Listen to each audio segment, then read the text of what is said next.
আমি তার জিটি তো আমি করেছি, কমপ্লেন আমি করেছি, কিন্তু আমি মামলা করব। সরি বলতে আমার ওই জায়গাটাতে বাধি নাই। আমি তাই হচ্ছে কি কোনো দোষ না করেও আমি তাকে সরি বলেছিলাম। এই ভিডিওটা ধারণ করে এবং রাতের মধ্যেই সেই ভিডিওটা পোস্ট করে, ভাইরাল করে। তার বিজনেসে উন্নতি। এখন বিজনেসে উন্নতি কি সেটা আপনারা তার কন্টেন্ট দেখে হয়তো বা বুঝতে পারেন যে সে আসলে কিসের বিজনেস করে। আমি কখনো রাইসা নামে কোনো ব্যক্তিকেই চিনতাম না, আমি চিনতামই না। আপনার পপুলারিটি লাগবে, আমরা এমনিতেও ভিডিও বানাই দিতাম আপনার সাথে, কিন্তু আপনি যে সিন ক্রিয়েটটা করে ভাইরাল হয়েছেন, প্লিজ। সম্প্রতি সামাজিক যোগাযোগ মাধ্যম ফেসবুকে একটি ভিডিও ভাইরাল হয়েছে, যে ভিডিওটি রাইসা আক্তার চাঁদ নামে একটি আইডি থেকে করা হয়েছে। ভিডিওতে প্রায় 28 লাখ ভিউ হয়েছে, অবাক করার মতন। ভিডিওটি প্রকাশের পর ব্যাপারটি আলোচনার জন্ম দিয়েছে। আজকে আমরা সেই বিষয় নিয়ে কথা বলবো। আমাদের সাথে উপস্থিত আছে শ্রাবণ। একটা হাই দাও ক্যামেরায়। হ্যালো, আসসালামু আলাইকুম। শ্রাবণ, কেমন আছেন? আলহামদুলিল্লাহ, বাট মনের অবস্থা তেমন একটা ভালো নেই। আমাদের প্রশ্ন শুরু করা যাক। ঘটনাটি যেদিন ঘটেছিল সেদিনের পুরো ঘটনা আপনার দৃষ্টিতে কিভাবে ঘটেছিল? অ্যাকচুয়ালি এটা একটা লং স্টোরি, বাট সম্পূর্ণ ব্যাপারটাই ছিল তার দাম্ভিকতা আর হচ্ছে গিয়ে তার হ্যারাসমেন্ট এবং তার বিকার মানসিকতার একটা পরিচয়। রাইসা আক্তার চাঁদ প্রথমে আপনার কাছে কি বলেছিল বা কি দাবি করেছিল? আমি এবং আমার ফ্রেন্ডরা ব্লেস পার্কের যে মঞ্চটা ওইখানে বসেছিলাম, সে তার মতন ভিডিও করছিল অ্যান্ড আমি তাদের দিকে তাকাইও নি। কিছুক্ষণ পরে একটা ছেলে আসে, ছেলেটা এসে আমাকে বলে আপনাকে রাইসা আপু ডাকতেছে। অ্যান্ড যেহেতু আমি রাইসা নামে কাউকে চিনি না, আমি তাকে ডিরেক্টলি বলে দিয়েছি রাইসাকে আমি চিনি না। তারপরে সে আবার চলে যাওয়ার পরে তার 5 থেকে 6 মিনিট পরে সে আবার ব্যাক এসে আবার বলে রাইসা আপু যে আপনাকে ডাকতেছে, আপনি ব্যাপারটা পাত্তা দিচ্ছেন না, আপনাকে কিন্তু আপু জরুরি ইয়েতে ডাকতেছে। আমি বললাম কেন? আপুর জানো কি আপনার সাথে কথা আছে। এরপরে আমি তাকে জিজ্ঞেস করলাম যে কি কথা, বলতেছে আপু আপনার সাথে ভিডিও বানাবে। আমি বলছি আমি তো ওনাকে চিনি না, আগে ওনার সাথে আমার কথা হোক, আমি ওনাকে দেখি, আমি তো ওনাকে জানি না উনি কে। তার পরবর্তীতে যদি আমার পরিচিত হয় আমি ভিডিও করব, সমস্যা নেই। কিন্তু সে চলে যাওয়ার পরে তারপরে হচ্ছে কি রাইসা এসে তারপরে হচ্ছে কি সে সিন ক্রিয়েট শুরু করে। তার প্রথম কথাটাই ছিল তুই চিনোস আমাকে, আমি কে, এটাই ছিল তার প্রথম কথা। ভিডিওতে দেখা যায় আপনাকে বারবার সরি বলতে বাধ্য করা হয়েছে। আপনি তখন মানসিকভাবে কি অবস্থানে ছিলেন? আমি না আসলে ব্যাপারটা এতটা ক্যাওটিক, এতটা অড ছিল, আমি না কিছু প্রসেস করতে পারছিলাম না। আসলে হচ্ছেটা কি, মানে আমি আপনাকে চিনি না, জানি না, আপনি ব্লেজে বসে একটা ঘটনা সৃষ্টি করলেন, সেইখানে আপনাকে লোকজন সরাই দিল। তারপরে আপনি আবার আমার পিছু 30 গোডাউন গেলেন, সেইখানে গিয়ে আপনি হচ্ছে গিয়ে, আর 30 গোডাউনের সিচুয়েশনটা এরকম ছিল, ওইখানে যে কটা মানুষ ছিল আমার 3টা বন্ধু ছাড়া, আর যে কটা মানুষ ছিল একটা মানুষও হইতেছে গিয়া মানে অন্য কেউ ছিল না, ওটা ওদেরই গ্যাংয়ের ছিল বা ওই জায়গারই লোক ছিল। তো প্রত্যেকটা মানুষ যারা ওইখানে ছিল ওদের সাথেই সম্পৃক্ত ছিল। তাই ওইখানে মানে যে সিচুয়েশনটা হয়েছে, আমি একবার না ফোনটা ইউজ করতে পারছিলাম না, আমি কাউকে কল দিতে পারছিলাম না, আমি পরিস্থিতিটা দেখে বের হতে পারছিলাম। আমি জাস্ট চাচ্ছিলাম যে আমার হ্যারেস হচ্ছে তো হচ্ছে, সাথে সাথে আমার ফ্রেন্ডরাও হ্যারেস হচ্ছে।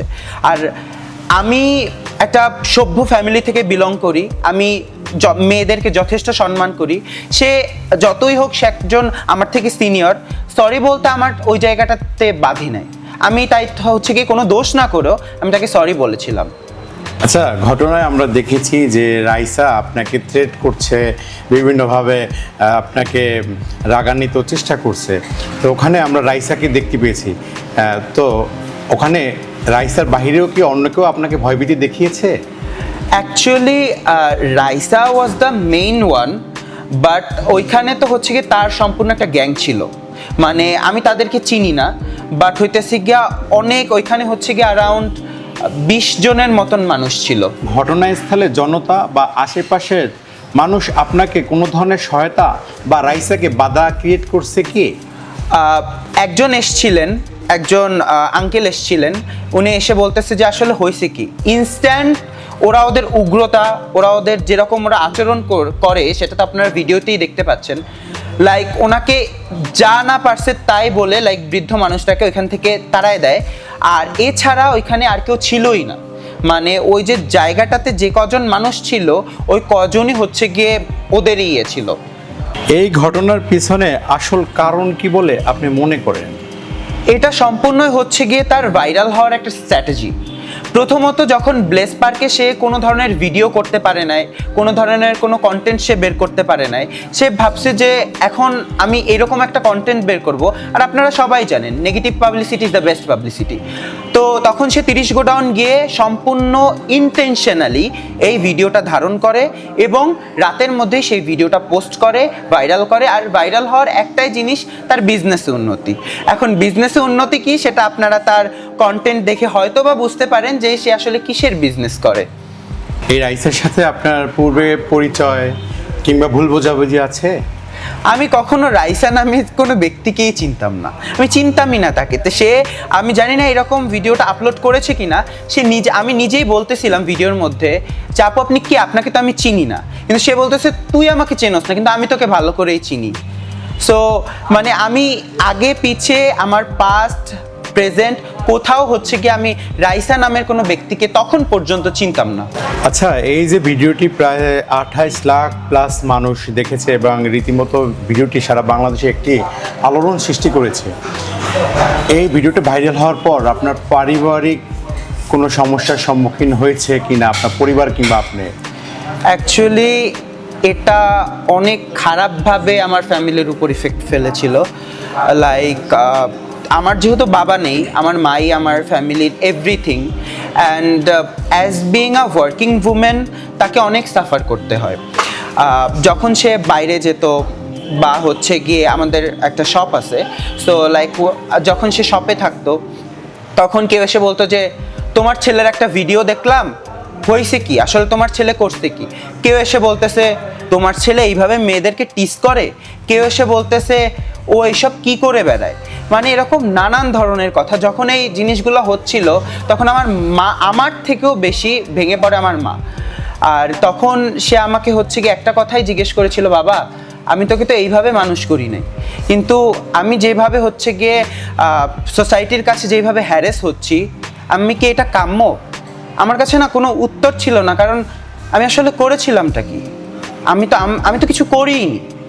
আমি আর 5টা মানুষ যেরকম একটা জায়গায় ঘুরতে যায়, আমি তো সেই ওরকমভাবেই ঘুরতে গিয়েছিলাম। না আমি ওনাকে চিনতাম, না আমি তাকে কোনো একটা কথা ইউজ করেছিলাম। সেই আসলো, সেই হচ্ছে গিয়ে এই জিনিসগুলো ক্রিয়েট করলো। আর আমার মাঝখান থেকে ব্যাপারটা হলো কি, আমার ফ্যামিলির মান সম্মান গেল, আমার মান সম্মান গেল।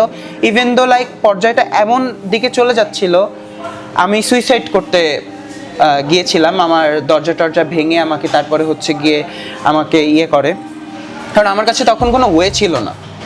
মানে আমি কী করবো আমি বুঝতে পারছিলাম না যে আসলে এটা হচ্ছে কি আমার সাথে।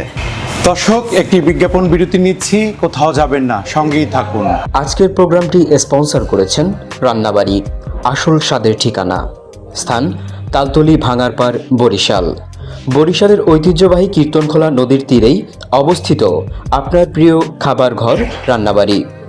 এখানেই পাবেন ঘরের মতো স্বাদ, সতেজ উপকরণ আর মমতায় ভরা পরিবেশন। আমাদের বিশেষত্ব আসল দেশি স্বাদের খাবার, পরিচ্ছন্ন পরিবেশ, পারিবারিক আয়োজনের উপযোগী ব্যবস্থা, নদীর বাতাসে খাবারের অন্যরকম অনুভূতি। কীর্তনখোলা নদীর মনোরম পরিবেশ খাবারের সঙ্গে আপনার মুহূর্তকে করবে আরও সুন্দর। ধন্যবাদ সঙ্গে থাকার জন্য। আপনার ব্যক্তিগত, সামাজিক ও পারিবারিক জীবনে এই ঘটনার প্রভাব কতটা গুরুতর হয়েছে? আমার যারা রিলেটিভ আছে তারা হচ্ছে গিয়ে রীতিমতো এরকমভাবেই বলেছিল যে লাইক আমরা তোমার সাথে কাট অফ করে দিতে চাই। যখনও পর্যন্ত ব্যাপারটা ক্লিয়ার হচ্ছিল না ততক্ষণ পর্যন্ত আমি আমার ফ্রেন্ডের সাথেও এরকমভাবে কনভারসেশন করতে পারছিলাম না, বাইরে বের হতে পারছিলাম না। আমি মেন্টালি ট্রমাটাইজ ছিলাম। প্লাস আমার ফ্যামিলির উপর দিয়ে যে প্রেশারটা যাচ্ছিল, ইচ অ্যান্ড এভরি ডে আমার মা সাফার করছিল, আমি সাফার করছিলাম। আচ্ছা, আপনি কি এই বিষয়ে আইনগত পদক্ষেপ নেওয়ার কথা ভাবছেন বা মধ্যে কোনো ব্যবস্থা নিয়েছেন কি? আমি একদম যেই দিন এই ঘটনাটা ঘটে ওই দিনই গিয়ে আমি আইনগত ব্যবস্থা নিতে চেয়েছিলাম। আমার কাছে প্রুফ সহকারে আছে। ওইখানে যখন আমি বলেছিলাম, আমি ওই সিচুয়েশনটা যখন হচ্ছিল, লাইক আমার ফ্রেন্ডদের ফোনও কিন্তু হচ্ছে কি তারা বলতে পারেন মানে তাদের কাছে আটক করে রেখেছিল। তো ওই পর্যায়ে আমি বলেছিলাম যে 99-এ কল দাও। ওইখানে স্পষ্ট আমি জানি না ভিডিওগুলোতে আছে কিনা, না হলে আমি একদম প্রুফ সহকারে দিয়ে দিব।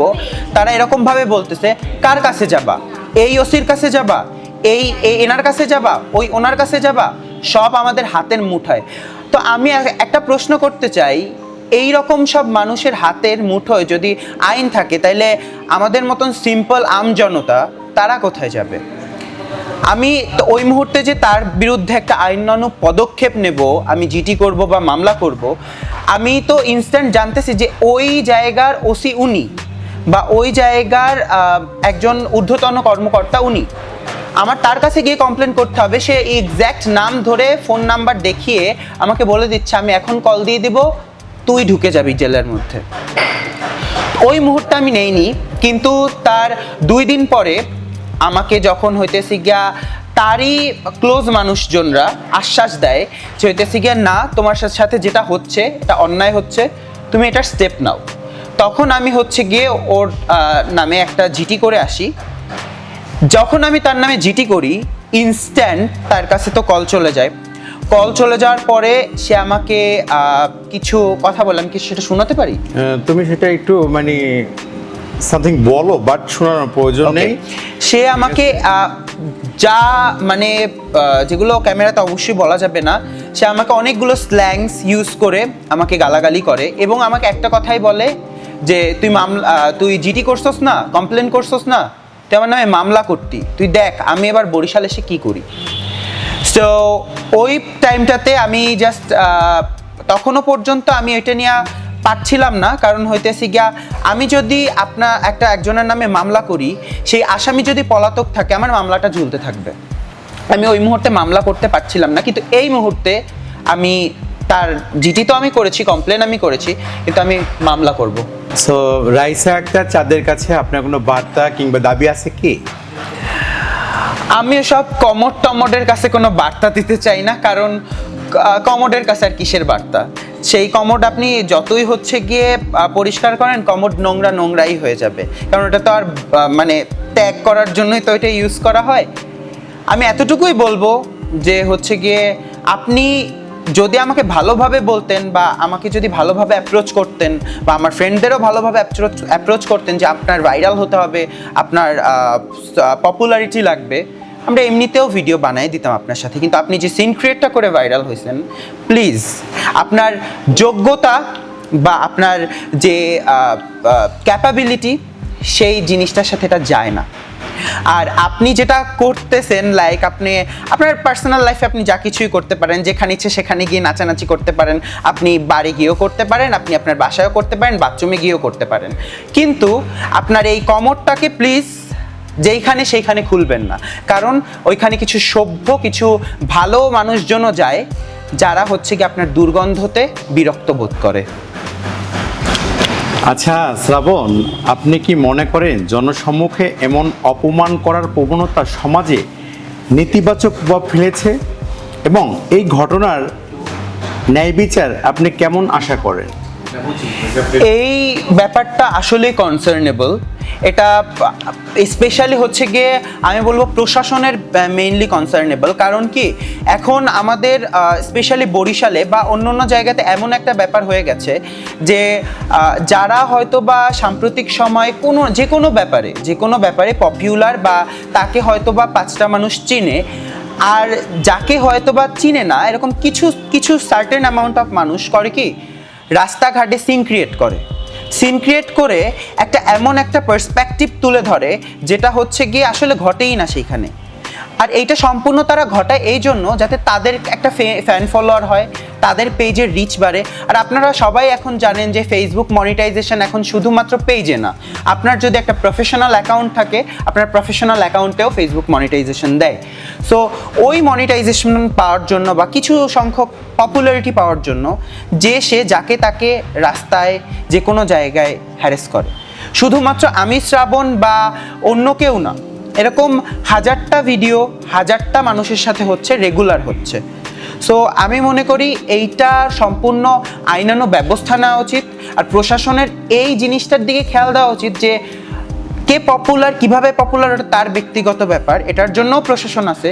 কিন্তু রাস্তাঘাটে কাউকে এভাবে হ্যারেস করা, কারোর উপর আক্রমণ করা, কাউকে পার্সোনালি ফিজিক্যালি অ্যাটাক করা, এগুলো অবশ্যই প্রশাসনের দেখা উচিত। আর কঠোর আইনানুগ ব্যবস্থা নেওয়া উচিত, কারণ কঠোরভাবে আইনানুগ ব্যবস্থা যদি না নেওয়া হয়, আজ সে হয়তোবা ওইখানে যাবে থানাতে, তাকে দুইটা কথা বলে ছেড়ে দেওয়া হবে, পরশু দিন সে আবার সেম কাজটা করবে। তো দর্শক, আমরা আমাদের অনুষ্ঠানের একবারে সর্বশেষ সময় চলে আসছি।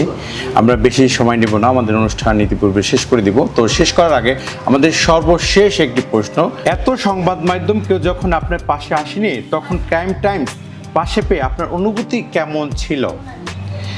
আসলে ক্রাইম টাইমস অত্যন্ত ভরসার একটা জায়গা, আর যা আমাদের বরিশালের ওয়ান অফ দ্য গুডেস্ট প্ল্যাটফর্মের মধ্যে একটি।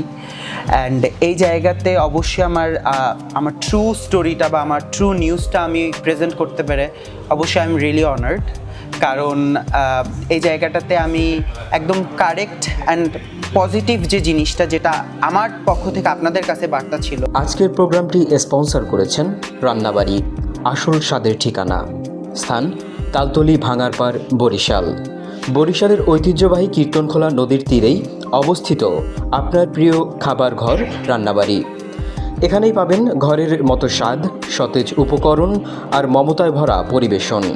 আমাদের বিশেষত্ব আসল দেশি স্বাদের খাবার, পরিচ্ছন্ন পরিবেশ, পারিবারিক আয়োজনের উপযোগী ব্যবস্থা, নদীর বাতাসে খাবারের অন্যরকম অনুভূতি।